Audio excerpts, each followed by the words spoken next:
Como todos os irmãos sabem, nosso pastor, reverendo Lineker, está de férias. E hoje nós temos um convidado para trazer a palavra de Deus, o reverendo Adilson, pedir aqui, viesse até a frente.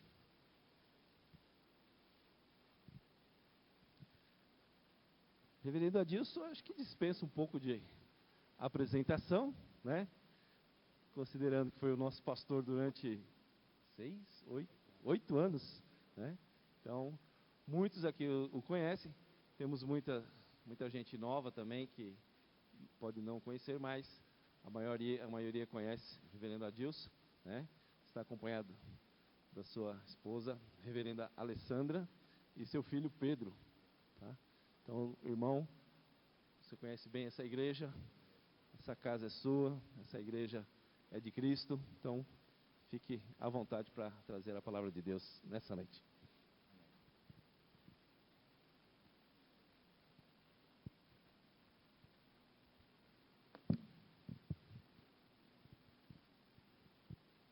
Paz e graça, irmãos e irmãs. Alegria poder estar com vocês. O presbítero Alexandre disse que talvez para a maioria de vocês dispensa a apresentação. E de fato, não se trata de apresentação, mas de testemunho. Depois que a gente pastoreia a igreja, eu tive a igreja que eu por menos tempo pastoreei, uma igreja por 2 anos. E quando volto lá, aquilo que é comum do que eu recebi do Senhor, pastoreado por tantas vezes, durante anos, a minha família por pastores amados, eu acabei imitando como testemunho de devolver um pouquinho do muito que recebi. Então, reconhecer a ovelha, o nome, histórias. Então, quando volto lá no Tatuapé, ou mesmo lá em Goiânia, ou mesmo aqui, nossa última igreja em Mauá, 3 anos, essa não conta porque é recente, não tem nem um mês que eu deixei o pastorado lá depois de 3 anos. Então, assim, a gente acaba testemunhando aquilo que aprende com as igrejas, que Deus, por mimo, nos permite conviver e pastorear. Muitas histórias foram vividas aqui, na minha família, pessoalmente falando, e da grande família da fé. Algumas, seja no seminário contando, dando aula de teologia. Cadê Milene? Milene, lá no fundo. Ei, Milene, você não sabe quantas vezes que eu já citei você dando aula de teologia. Presbítero Alexandre também. Inclusive, eu acho que na última ou penúltima vez que eu o encontrei, perguntei, aquela aula sobre educação financeira, você ainda ministra aquela aula? Também isso é testemunho. Tentando passar um pouco para os futuros pastores sobre administração financeira, colando dele, viu? Pastor Paulo Damião disse que quando você copia uma bênção, não é pecado, porque bênção não tem direito autoral, né? Então, aquilo que é bom, você compartilha. E eu nunca esqueci do testemunho da Milene nessa igreja e tantos outros. Quando estava orando a Deus e, claro, estudando e se preparando, mas orando a Deus, e que deu algumas voltas lá no centro de São Paulo, no fórum. É no fórum? Milene, que história. Sua também, viu, Alexandre? Quando você estava desempregado, de férias no Rio de Janeiro, e alguém te liga e fala, vem, porque é o seu perfil que eu quero. Então, assim, irmãos e irmãs, não sei por que razão, Deus sabe, no Jabaquara foi a igreja que eu mais tempo fiquei. Fui pastor 8 anos aqui. Então, em Goiânia, 3 anos, aqui 8, Moinho Velho 3, lá no Jardim Guarujá 3, Tatuapé 2, Quatiguá no Paraná, eu rodo o trecho, hein? No Paraná 4 e recentemente 3 em Mauá. Mas aqui 8. Talvez no futuro Deus me diga por quê. Mas foram tempos maravilhosos. O Samuel tem 2 dias de nascido só de diferença do Vitor, né? O Samuel é do dia 5 de abril de 99 e o Vitor é do dia 7 de abril de 99. Então, quando eu cheguei aqui, eram os 2 catataizinhos pequenininhos, 2 anos e meio, não tinha 3 anos de idade. E engraçado que até hoje eles mantêm amizade. Algumas vezes a Lirinda tem que aguentar o Vitor lá, que ele aparece por lá. Então, assim, a alegria de poder viver isso, não só nessa igreja, mas essa é a vida de crente.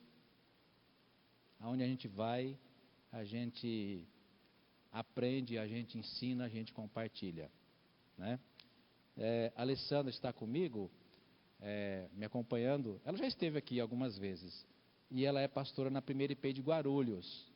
E este ano de 2025, ela vai me aturar lá, porque depois de 30 anos completados agora em janeiro, 30 anos contando os 4 anos de seminário por tempo integral, e todo fim de semana trabalhando como seminarista em igreja. Então, de ministério, Alice, você perguntava, de ministério eu conto 30 anos, completados agora em janeiro. Por isso que eu estou me dando ao luxo, né, de me auto-jubilar, né? Tenho dito isso, me auto-jubilar. Pastor, me disse a última igreja, pastor, mas o senhor é tão jovem. Obrigado pelo jovem, né? Mas é que eu comecei menino, 22, agora com 52, então... E meu tempo exclusivo na Praia Grande, eu sou professor de História na rede pública, e me toma muito tempo, que tem que descer todo dia, faça sol, faça chuva, faça frio, faça calor, eu tenho que descer porque é o meu trabalho. Então, por conta disto, eu acabei tendo de deixar o pastorado lá em Mauá, onde eu pastorei por 3 anos, de modo que este ano, e por quanto Deus permitir, eu brinco com a Alessandra dizendo, se Deus me chamar para continuar pastorando uma igreja, eu vou dizer que não. Só se Ele mandar. Se Deus manda, aí não tem jeito. Espero que Ele não mande, mas, enfim. Abra comigo o texto que você conhece bem, igreja. Gênesis, no capítulo 28. Gênesis, no capítulo 28.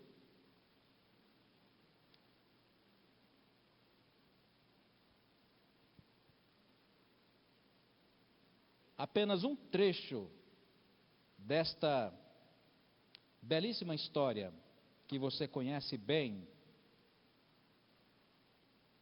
Eu vou ler do verso 18 até o verso 22. Gênesis 28, verso 18 ao verso 22. Você encontrou, amém? Fácil achar, né? Diz assim a palavra do Senhor. Tendo se levantado Jacó cedo de madrugada, tomou a pedra que havia posto por travesseiro e a erigiu como coluna, sobre cujo topo jogou azeite. E ao lugar, a cidade que outrora se chamava Luz, deu o nome de Betel, casa de Deus ou lugar de Deus. Fez também Jacó um voto dizendo, se Deus for comigo e me guardar nesta jornada que empreendo, e me der pão para comer e roupa que me vista, de maneira que eu volte em paz para a casa de meu pai, então o Senhor será o meu Deus, e a pedra que erigi por coluna será a casa de Deus. E de tudo quanto me concederes, certamente te darei o dízimo. Deixa sua Bíblia aberta aí, não vou dizer ligada, porque senão acaba a bateria do seu celular, né? Mas se você tiver com Bíblia impressa, mantenha aí, até porque nós vamos recorrer a outras circunstâncias que esse texto nos ajuda, da mesma história, para compreender o propósito que Deus colocou no meu coração, que eu quero compartilhar com você. Vamos mais uma vez orar? Te damos graças, Senhor, pelo privilégio de poder, na Tua presença e em comunidade, te bendizer, te glorificar, agradecer-te, Senhor, pela dádiva, Deus, da vida e especialmente da salvação. Obrigado por teu cuidado santo sobre as nossas vidas. Obrigado, ó Pai, pelo privilégio de estar entre aqueles e aquelas que, no tempo do Senhor e no tempo de cada um, fomos chamados, separados para o propósito de te servir, de te bendizer e especialmente em Jesus reconhecê-lo como nosso Salvador. Nesta hora, ó Pai, nós te rogamos, especialmente aqui por meio do teu Santo Espírito, abra o nosso coração e na nossa mente nos dê entendimento, para com fé, alegria, esperança e, sobretudo, humildade, acolhermos a Tua palavra. É o que nós te pedimos, Senhor, em o nome de Jesus. Amém. Enquanto o presbítero Moisés projeta ali apenas um slide, que é o título da reflexão que eu quero fazer com você. Por exemplo, se você abrir a sua Bíblia, a Bíblia impressa, e aí vou tirar a casquinha de quem, né? Às vezes eu uso também ali na correria do dia a dia, a Bíblia digital do celular. Mas se você abrir a sua Bíblia, se ela é da Sociedade Bíblica do Brasil, que é praticamente 95% das Bíblias impressas no Brasil são da Sociedade Bíblica do Brasil. Se você encontra ali depois da primeira capa, a segunda ou a terceira capa, você vai encontrar um livro, um nome lá, tradução de João Ferreira de Almeida. Certo? Lúcia. João Ferreira de Almeida. João Ferreira de Almeida foi um português que, com a família residindo na Malásia, na época era Malaca, na Ásia, com 16 anos de idade, garoto prodígio, de tradição calvinista, porque isso foi lá em 1640 aproximadamente, ele tomou para si o propósito de traduzir do espanhol para o português, sua língua nativa, português de Portugal, a Bíblia. E ele, com essa tarefa, ouça a palavra tarefa, com essa tarefa, ele começa incipientemente, ou seja, meio que despretensiosamente traduzir os evangelhos. E ele pega gosto pela tarefa, pelo empreendimento, e começa a estender o seu trabalho. De modo que ele entra para a história dos calvinistas, ou dos reformados, ou hoje a gente diria, dos evangélicos, até mesmo melhor fazendo, sejam pentecostais, ou presbiterianos, ou tradicionais, não importa, evangélicos, não católicos, porque há outras traduções que não foram feitas por João Ferreira de Almeida. Então, para nós evangélicos, o nome João Ferreira de Almeida nos lembra, ou deve lembrar, este episódio significativamente histórico na tradição evangélica. Aquele que traduziu para o português, do espanhol, toda a Escritura Sagrada. Pastor, por que o senhor está dizendo isso? Porque a palavra ali, a palavra empreender, ou empreendedorismo, a gente acha que é coisa nova, por exemplo, dos últimos 20 anos, quando o ex-governador do estado de São Paulo falou tantas vezes essa palavra, né? O jovem empreendedor, Geraldo Alckmin, não sei se vocês se lembram, né? O jovem empreendedor, essa palavra continua na moda. Políticos no executivo gostam muito da palavra o empreendedor, o jovem empreendedor. Mas essa palavra, que vem de origem do latim, tem quase 500 anos que ela é utilizada. Inclusive, aí você vai entender por que João Ferreira de Almeida, quando estava traduzindo Gênesis, do latim, espanhol, para o português, ele mantém a palavra empreender. Empreender. Pastor, e o que significa empreender? E é isso que eu quero compartilhar com você. Empreender não é só executar uma tarefa. Empreender não é só fazer alguma coisa, realizar um trabalho. Empreender é muito mais do que isso. Empreender, presbítero Jefferson, dá a ideia de alguém que, contrariando a tudo e a todos, resolve acreditar num sonho, ou num propósito, ou num projeto. Percebe a força dessa palavra? Talvez por isso João Ferreira de Almeida tenha entendido o sentido no coração. Olha, eu não posso deixar essa palavra de fora. Empreender. O empreendedorismo de Jacó, um case de fé e ousadia. Aliás, na sua empresa tinha esse nome, não tinha? Ah, não, desculpa, nada a ver, né?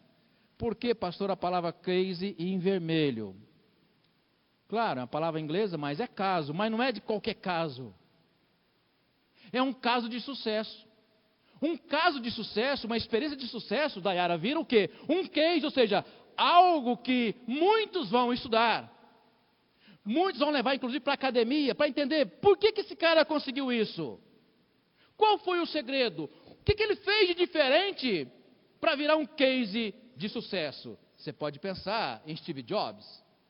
Você pode pensar em Mark Zuckerberg, Elon Musk, ou Bill Gates, e tantos outros. Ah, pastor, mas vamos falar de brasileiro? Vamos. Oswaldo Cruz. Oswaldo Cruz. nascido em 5 de agosto de 1872, em São Luís do Paraitinga, ali próximo de Bauru. Saiu dali, foi para a capital fluminense, naquela ocasião, capital fluminense, capital do Brasil, cursando medicina, se apaixona pela área de pesquisa na área de vacinas, teve a oportunidade de, por exemplo, na microbiologia, morar em Paris fazendo uma pós-graduação. Teve a honra, inclusive, de estudar no Instituto famoso Louis Pasteur. Voltando para o Brasil, para o Rio de Janeiro, ele vai se tornar, irmãos e irmãs, um case de sucesso. Por quê? Lili, contrariando, daí a palavra empreender, contrariando a todos os seus colegas médicos, contrariando o manual da medicina brasileira, ou carioca, ou fluminense, ele aposta numa ideia. Por isso a palavra ousadia, coragem, inclusive de enfrentar todos que pensam contra você, ou ao contrário de você. Oswaldo Cruz acreditou na tese e trabalhou para que isso pudesse acontecer, de que as doenças, por exemplo, de muito contágio, febre amarela, peste bubônica, varíola, não se pegava essas doenças pelo contato pessoal, ou mesmo pelas roupas, ou pelo suor, que eram as teorias usadas na medicina brasileira. Ele aposta num case e diz: não, vem de ratos, pulgas e moscas. Por isso ele entra para a história brasileira. Adolf Lutz, em São Paulo, lembro sempre do Zé Reinaldo, né? Adolf Lutz, em São Paulo, Instituto Adolf Lutz, em São Paulo, e o Instituto Oswaldo Cruz, do Rio de Janeiro, são os dois institutos brasileiros reconhecidos internacionalmente, inclusive na produção de vacinas. Um case de sucesso. Irmãos e irmãs, trazendo para a nossa vida espiritual e para a Escritura, afinal de contas, queremos falar sobre Jacó. É muito comum, talvez, posso dizer, talvez você ouviu já vários pregadores fazer menção ao nome de Jacó, dizendo que a palavra Jacó, no hebraico, significa enganador. Aliás, pode passar aí, tem até 3 possibilidades para a gente pensar. Tem um próximo slide aí, não sei se você... Eu disse, Moisés, que era só esse aqui, mas acabei... Não, pode deixar só esse aí. Até porque havia outros lá. Ah lá, tem lá. Consegue passar?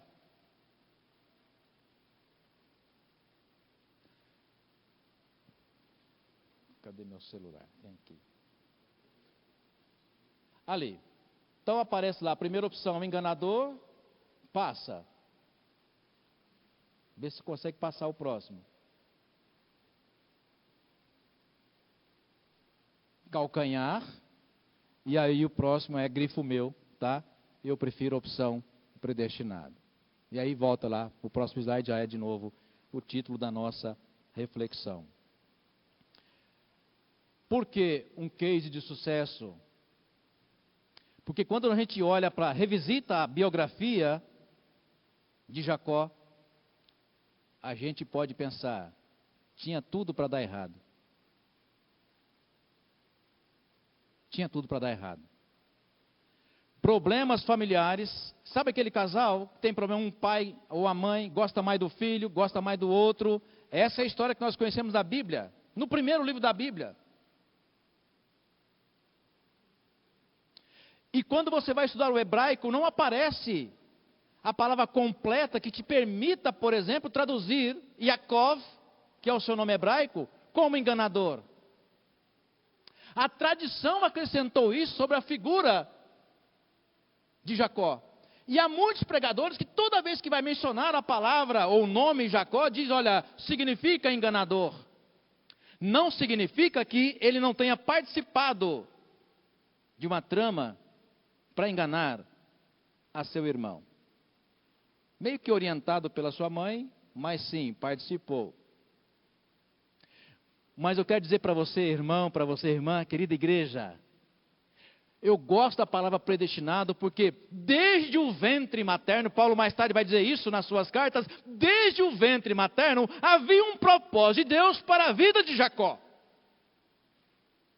E quando a Bíblia narra que ele, a mãe grávida de gêmeos, ao nascer, Esaú, seu irmão mais velho, ele exatamente agarra no calcanhar, daí a palavra Yakev, calcanhar, ele agarra, tipo, ousado, dona Glória, desde o ventre materno até na hora de nascer. E quando sai de casa, fugido, por conta de aquela trama familiar, o que fazer? Por isso, querido, querida, o pastor Lineker, reverendo Lineker, disse, olha, você pode pregar durante 1h30, mas eu vou ser carinhoso com vocês, eu não vou demorar tanto tempo. Eu acho que uns 1h15 está bom, né? Os conceitos que eu quero que você preste atenção, para a gente pensar nesse diálogo bíblico, como conquistar ou como ser alguém que experimenta um case de sucesso. Eu listei algumas coisas para você refletir comigo. Ideal, objetivo e sonho. Se você quiser entender isso como uma receita para viver na sua vida um case de sucesso, fazer uma pausa aqui, mais uma. Pastor, mas eu tenho 80 anos. Alguém aqui me disse que tem 80 anos. Talvez alguns de vocês. Pastor, eu tenho 80 anos. Nessa altura, case de sucesso, pastor, não dá, hein? Eu vou dizer para você o seguinte, dá. Sabe por quê? Porque você vai olhar para a sua história passada e refletindo comigo, com esse tema, junto da história de Jacó, você vai chegar à seguinte conclusão, eu espero que assim seja, no final dessa mensagem. Eu não tenho dúvida nenhuma de que em cada detalhe da minha vida, desses 80 anos que você tem, a mão de Deus estava presente. Você crê isso? Amém?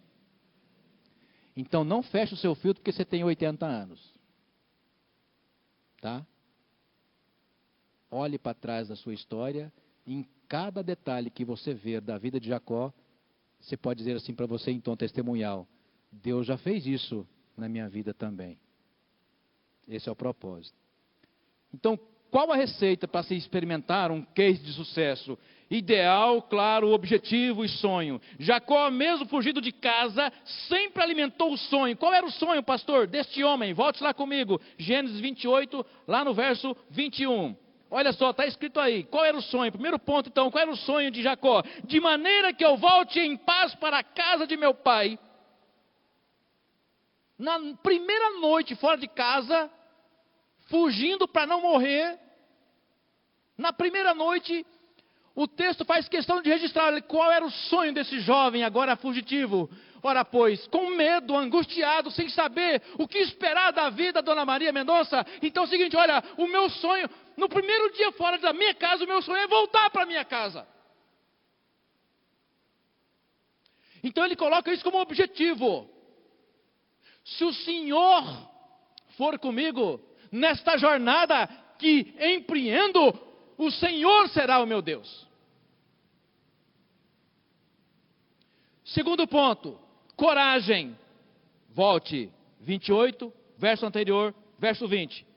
Também Jacó fez um voto dizendo, se Deus for comigo e me guardar nessa jornada que empreendo, de maneira que, olha só, quais são os medos de qualquer um de nós? Medo da fome, medo da vida, do novo que estava por vir, e ele coloca estas condições. Então, é preciso coragem. Terceiro, trabalho duro. Ah, pastor, sim, trabalho duro. Para você entender, terceira pausa. Para estas igrejas que vendem aspas, ou sem aspas mesmas, né? Um evangelho fácil, de autoajuda, Jacó, Marco, se tornou um case de sucesso por essas razões e, sobretudo, também por esta que eu vou compartilhar com você. Trabalho duro. Trabalho duro. Gênesis 31. Aí mesmo no contexto, Gênesis 31, verso 38. Trabalho duro. Você achou o 38? Amém? 20 anos, Gênesis 31, 38. 20 anos eu estive contigo, falando com o sogro Labão. As tuas ovelhas e as tuas cabras nunca perderam as crias, e não comi os carneiros de teu rebanho. Gente, eu amo essa história de paixão. 20 anos de trabalho duro. No texto ou no contexto ele vai dizer, olha, se fizesse geada ou calor escaldante, em qualquer das situações extremas, estava lá eu cuidando daquele que era o meu compromisso com meu sogro.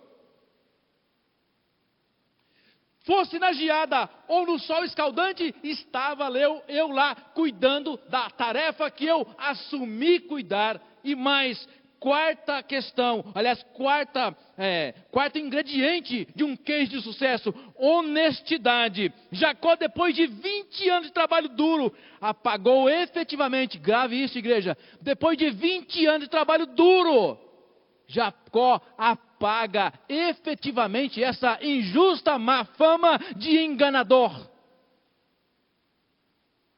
Jacó, naquela primeira noite, que é a noite da sua conversão, porque afinal de contas Deus aparece naquele lugar, ali Jacó inicia uma história de intimidade com Deus.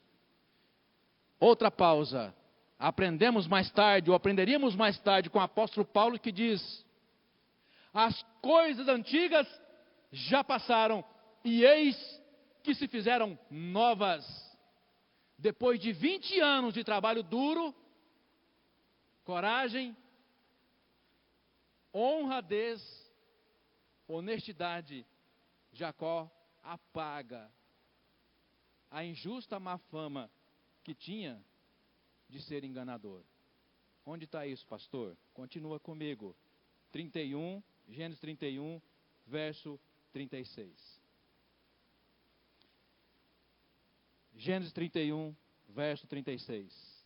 Então se irou Jacó e altercou com seu sogro Labão e disse: qual é a minha transgressão?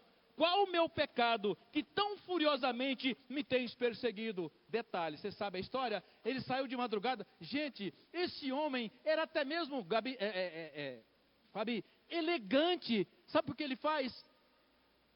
Para não deixar meu sogro triste. Vamos sair de madrugada. Pega Raquel e Lia, os seus filhos, e de madrugada vai embora. Depois de 20 anos de trabalho duro, honesto, honrado. E pior, acusado, daqui a pouco a gente vai ver no texto, acusado pelos seus próprios cunhados, de que a riqueza que Jacó havia construído, tinha sido fruto, de novo, da má fama, porque era enganador. Daí vem o quinto ingrediente para um case de sucesso: saúde emocional, inclusive para administrar ofensas injustas. Quem é que gosta, presbítero velho, de ser acusado sendo honesto e justo? Quem é que gosta de ser acusado por algo que não fez ou falou? Quinto ingrediente, saúde emocional, irmãos e irmãs, para enfrentar os tempos de conflitos, sejam profissionais, sejam familiares, sejam comunitários, conflitos durante o tempo de ministério na igreja. Saúde emocional. Onde está isso, pastor? Então no capítulo 29, volte para lá. No capítulo 29, apenas 2 versículos, 22 e 23. Gênesis 29, 22 e 23, diz assim: reuniu, pois, Labão todos os homens do lugar e deu um banquete. E no 23, À noite, conduziu Lia, sua filha, e a entregou a Jacó, e coabitaram. Para a serva de Lia, sua filha, deu Labão, Zilpa, sua serva. Aqui você sabe que no 25, né, vai concluir a história, ainda que breve nesse contexto aqui. Ao amanhecer, viu que era Lia. Por isso, disse Jacó a Labão: que é isso que me fizeste? Não te servi eu por amor a Raquel? Por que, pois, me enganaste? Então vem a palavra aí, enganaste. Ou seja, depois de 7 anos de trabalho, ele foi enganado. Eu fico imaginando, ou tente você se colocar na condição, trabalhando 7 anos na sua empresa. Fazer uma pausa aqui, já imaginou? Isso já aconteceu com a minha esposa, ela contou essa história. Você está ali há tanto tempo se preparando para aquela função, para aquele cargo, para aquela promoção, presbítero Alexandre. Se prepara, se dedica. Fruto, suor do seu trabalho. De repente aparece um novato ou uma novata. Você treina a pessoa. E o patrão pensa como um patrão. Na hora de vir a promoção, de olhar. Quem vai ser promovido? A pessoa que tem 1/3, quem sabe muito menos, 1 ano de trabalho, pessoa que você treinou, que você ensinou, assume a vaga que você imaginava que seria sua. Saúde emocional para enfrentar os conflitos profissionais, familiares, ministeriais. O que você acha que fez Jacó? A gente pensa assim, Lili, com Jacó. Certamente Deus tem um propósito para isso. Percebe saúde emocional? Ele não briga com o seu sogro.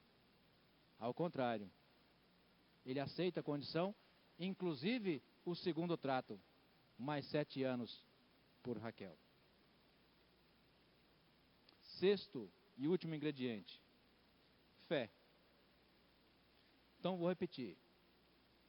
Ideal, que é o seu objetivo e o seu sonho. Coragem, trabalho duro, honestidade, saúde emocional e por último nesse ingrediente, fé. Jacó desenvolveu uma fé íntima, madura e corajosa para permitir que suas escolhas fossem dirigidas por Deus. Onde está isso, pastor? Volte para o 31, ou vá para o 31, já que estávamos no 29, verso 13. 31, verso 13. Este é outro trecho que eu amo de paixão da biografia de Jacó. Diante das possibilidades múltiplas de ser enganado pelo seu sogro, na troca, presbítero Hélio, na troca da forma de salário, aparece no verso 13 essa expressão: eu sou o Deus de Betel, onde ungiste uma coluna, onde me fizeste um voto. Levanta-te agora, sai desta terra e volta para a terra de tua parentela. Percebe? Então, irmãs e irmãos, do começo ao fim, depois daquela noite maravilhosa de um encontro pessoal, efetivo e poderoso com Deus, a noite da escada, Jacó não teve mais nenhuma dúvida de que do começo ao fim, Deus estaria caminhando à sua frente. Por isso, irmãos e irmãs, cases de sucesso na vida espiritual se dá com esses ingredientes. Com a plena certeza de que nada acontece na sua vida se não tiver um propósito de Deus. E aqui não falo como pastor. Falo primeiro como crente, porque é o que eu creio. Por isso Moisés disse muito cedo para Deus, quando ele percebeu a dura tarefa, que também mais tarde seria um case de sucesso, a dura tarefa que seria pastorear aquele povo no deserto. E lá em Êxodo 31, verso 16, se enganado estiver, versículo maravilhoso, quando ele diz para Deus: se o Senhor não for comigo, não tiro o meu pé daqui. Empreendimento. Neste ano, irmãos e irmãs, de 2025, se você tem dúvida disso, talvez seja a ocasião da gente voltar à nossa base na fé, e base de fé na palavra, e fazer a oração que fez Jacó naquela noite. Se o Senhor for comigo, Senhor, tirar todos os meus medos, as minhas angústias, a minha má fama, os erros que eu cometi até aqui, se o Senhor me abençoar em tudo que eu tenho que empreender pela frente, a minha luta, o meu trabalho, e mais, me abençoar, Senhor, em algum dia voltar para a casa de meus pais, Senhor, eu não terei dúvida nenhuma de que Tu tens um propósito para a minha própria existência, do começo, do primeiro dia até o último dia. Por isso, irmãos e irmãs, terminando esta reflexão, quando nós olhamos para trás, e aqui faço eu um testemunho pessoal, quando eu olho para trás, quando saí de Cacilândia, sim, eu lembro do senhor ficar tirando sarro de mim, pastor, mas Cacilândia, estou brincando com o senhor, viu, seu Hélio? O senhor falou assim, de Cacilândia? Cacilândia? Aí um dia ele disse assim para mim, sentado aqui no coral assim, pode vir alguém que presta de Cacilândia? Eu brincando com ele, citando aquele texto, né, lá, quando fala de, olha, Felipe falando, né, para Natanael, achamos aquele de quem falavam os profetas, e ele vem de Nazaré. Aí dizem para ele, mas pode vir alguém que presta de Nazaré? Depois de 30 anos, completados agora em janeiro, quando eu cheguei em Londrina, irmãos e irmãs, com medo, com todas as dúvidas no coração, longe de casa, eu participava dos pés e mãos que eram o arrimo de família, como vocês sabem, filho de viúva, todos os medos, dúvidas, e depois de 3 décadas, quando eu olho para trás, testemunho para você e ao meu testemunho pessoal, desde o primeiro dia, Deus estava caminhando à minha frente. Ter o privilégio de ter vindo para São Paulo, eu sempre falo como tom testemunhal também. Terminando aqui, prometo. Irmãos, quando eu olho para a história, por exemplo, aqui do Jabaquara, eu falo, Deus, como pode? A resposta é só uma, era propósito. Por isso eu gosto da palavra predestinado. Era propósito do Senhor. Sabe por quê? A primeira vez que eu botei os pés na cidade de São Paulo, em agosto de 2001, foi para vir para São Paulo para ser candidato ao pastor dessa igreja, imagina. Aí eu olho para trás, Alexandre, e fico pensando assim, desculpa a gira, o conselho era muito louco, como é que traz alguém de Goiás, com 29 anos, que nunca veio em São Paulo, olha o que é São Paulo, para ser pastor da igreja, sabe? Tinha tudo para dar errado, e sabe por que não deu? Pelo menos da minha parte eu entendo que não deu, porque havia um propósito. Deus queria que isso acontecesse, e assim foi com Jacó. Que Deus assim, irmãos e irmãs, nos abençoe. A você mais maduro, quem sabe tendo oportunidade de testemunhar para o seu neto, dizendo, quer aprender? Olha para mim, para a minha própria história. E qual é o segredo, vó? O segredo, você vai repetir, e assim termino. Objetivo, coragem, trabalho duro, honestidade, saúde emocional e, claro, fé. Que Deus assim, irmãos e irmãs, nos abençoe em nome de Jesus.